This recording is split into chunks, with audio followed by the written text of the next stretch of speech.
बाण शब्द का एक अर्थ ये आपके कोश में लिखा है दीपक। जो दीपक है बुझ गया, दीपक आपने जलाया और वो बुझ गया, अपने आप शांत हो गया। निर्गत बाणो यस्मान में बाण शब्द का अर्थ दोनों प्रकार से ऐसे तो बनता है बाघ गति गंधनयो धातु से, लेकिन कुछ लोग कहते हैं वन संभक्तो, ऐसे भी लोग की मान्यता है अन्य कोशों में। लेकिन अमर कोश में बाघ गति गंधनयो धातु से ही बाण शब्द का प्रयोग किया गया है अमर कोश में। आपके कोश में ये लिखा है कि ये जो बाण शब्द है ये बुझा हुआ दीपक। अभी अभी दीपक आपने जलाया, तेल नहीं है अथवा घी नहीं है और दीपक बुझ गया। अनेक जन्म संसिद्ध ततो याति पराम गतिम, अनेक जन्म जन्मांतर के साधना करते करते, जैसे भागवत जी का एक दृष्टांत है, राजा रघुगण गंगा सागर में कपिल भगवान के पास जा रहे हैं और रास्ते में मोटा ताजा भरत जी मिल गए और जड़ भरत है वो भगवान ऋषभ के पहले पुत्र है, 100 पुत्रों में सबसे बड़े भाई है ऋषभ के ये भरत महाराज। जब वो मोटा को देखा तो उसने कहा कि अहम रघुगण नाम राजन, मैं रघुगण राजा हूँ। तो भरत जी ने कहा कि पूरा नाम भरतो राजा नाम आसी। भरत जी ने जड़ भरत जी ने कहा कि रघुगण जी मैं भी राजा हूँ, मेरा नाम भरत है। तुम सौवीरी देश के राजा हो तो हम जो है यहाँ के राजा है अयोध्या, उस समय के उनके राज्य था।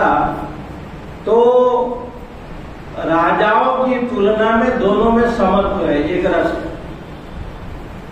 तुम भी राजा हो और मैं भी राजा हूं, राजा राजा में कोई अंतर नहीं है। लेकिन सबसे बड़ी बात यह है कि शास्त्र इस बात को सिद्ध करते हैं कि यज्ञ के द्वारा, दान के द्वारा, व्रत के द्वारा उस ब्रह्म की, उस आत्मा की प्राप्ति नहीं होता। रघुगण ततपसा न याति न चेज्जया निर्वपणादवा महत्पादम रजोभिषेकम। ये भागवत का बड़ा प्रसिद्ध श्लोक है। यज्ञ के द्वारा, दान के द्वारा, तीर्थों के द्वारा, व्रतों के द्वारा उस आत्मा को जाना नहीं जाता। यदि जानता है न याति च ईजया, ईज कहते हैं यज्ञादि के द्वारा, उसको नहीं जाना जा सकता। यदि जानने की इच्छा है तो महत्पाद रजोभिषेकम, महापुरुषों के चरणों में बैठ करके और अपने आप जो है ना उसका चिंतन करें।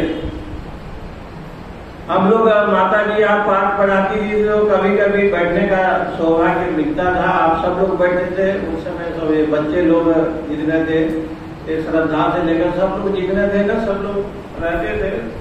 और माता जी कहती थी तो अष्टावक्र का जो पहला श्लोक है ना, अष्टावक्र गीता का, उसको ज्यादा बोलती थी। यदि तुम मुक्ति इच्छसी चेत तात, यदि मुक्ति चाहते हो तो विषयवत त्यज, विषयान विषयवत त्यज। ये जो विषय है काम क्रोध लोभादि और उससे जन्य जो शब्द स्पर्श रूप रस गंध पंच विषय है। और माता जी जब बोलती थी बड़े सरल भाषा में, तो उन्होंने कहा कुरंग मातंग पतंग, वो है ना मीन हता, विवेक चूड़ामणि का कुरंग है, मातंग है, पतंग है, मछली है, भौरा है, ये 5 जो प्राणी हैं, एक एक विषय को लेकर के जब बंधन में आ जाते हैं तो मनुष्य के पास तो 5 विषय है, शब्द स्पर्श रूप रस गंध। अब कुरंग मातंग पतंग मीन हता, वो जो एक एक विषय को लेकर के बंधन में आते हैं। तो इसलिए वहां पर यदि तुम मुक्ति चाहते हो, मुक्ति इच्छसी, यदि वहां यदि शब्द आया है, परंतु शब्द आया है और लेकिन शब्द हिंदी में उसको कहते हैं। यदि तुम मुक्ति चाहते हो तो विषय को छोड़ना पड़ेगा। विषयान विषवत त्यज, विषयों को विष के समान जान करके छोड़ना पड़ेगा, क्योंकि विष को पीने से मृत्यु होती है और विषय को देखने से। विषयम दृष्टा, विषय को यदि आप देखते हैं तो खींच लेते हैं, और विष को यदि पान करते हैं तो ये मृत्यु का कारण बनता है। बड़ा अद्भुत भाव से ये पहले महापुरुषों के चरणों में रहे। हम लोग दशम पीठाधीश्वर के साथ तो रहते थे, विष्णु जी रहते थे, सतमार्ग रहता था, मैं भी रहा कई वर्ष। 3 बजे महाराज जी मौसम्बी रस पीते थे, और उसको छोड़ करके जितना फल फ्रूट आता था ना, तो हम लोग जो दल थे वो मिल जाता था। 1-2 ना पपीता लेना है तो लेना, नहीं तो मौसम्बी जूस स्वामी जी लेते। तो ये लोग कहते थे कि हमको ज्ञान से तो मतलब नहीं है, फल फ्रूट जब खाने को मिल रहा है तो इन्हीं में रहो आनंद। इतना बड़ा महापुरुष दशम पीठाधीश्वर, उस समय एकादश पीठाधीश्वर कैलाश आश्रम में आचार्य थे जो स्वामी जी, और उस समय पढ़ाते थे। बाद में वो स्वर्गाश्रम चले गए। तो ये देखिए जी, निर्वाण शब्द का जो बाद शब्द है उसका प्रमाण है। यथा दीपो निवास तस्तो नेंगते सोमपा स्मृता। यहाँ जो ये 6वां श्लोक में जो ये आया है, ये जो 19वां नंबर के श्लोक है ना, यथा दीपो निवास तस्तो नेंगते सोमपा स्मृता। तो दीप तब तक जलेगा जब तक उसमें तेल है, न इंगते, और चलायमान तब तक है जब तक उसमें तेल है, और तेल समापन हो गया तो उसकी समाप्ति मानी गई है। ऐसे विषय वासना रूपी तेल जब तक है तब तक ये प्रपंच है। प्रपंच युद्ध विद्येत निवर्तेत न संशय, प्रपंच है।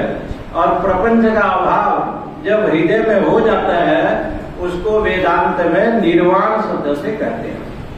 इसलिए जो माता रानी थी प्रपंच से रही थी, सब करने पर भी नहीं वो किंचित करोमि युक्त मंदिर तत्वविद, ऐसे एक शब्द वहां निर्वाण शब्द में आया है। और दूसरा शब्द आया है, और जो बुद्ध लोग मानते हैं ना शरणम, वहां एक शब्द आया है बुद्ध लोग जिसको निर्वाण शब्द से कहते हैं। माने मन की जो स्थिति है ना, निश्चल भाव, चंचल भाव का अभाव, इसको भी निर्वाण कहा गया है।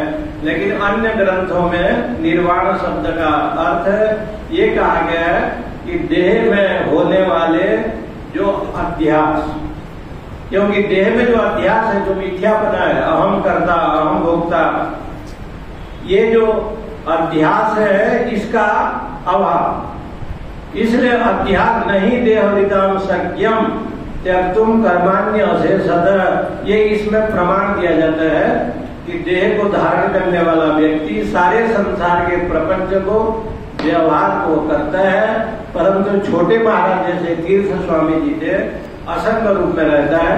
ऐसे निर्वाण शब्द का अर्थ वहां पर पता है। हरिओम।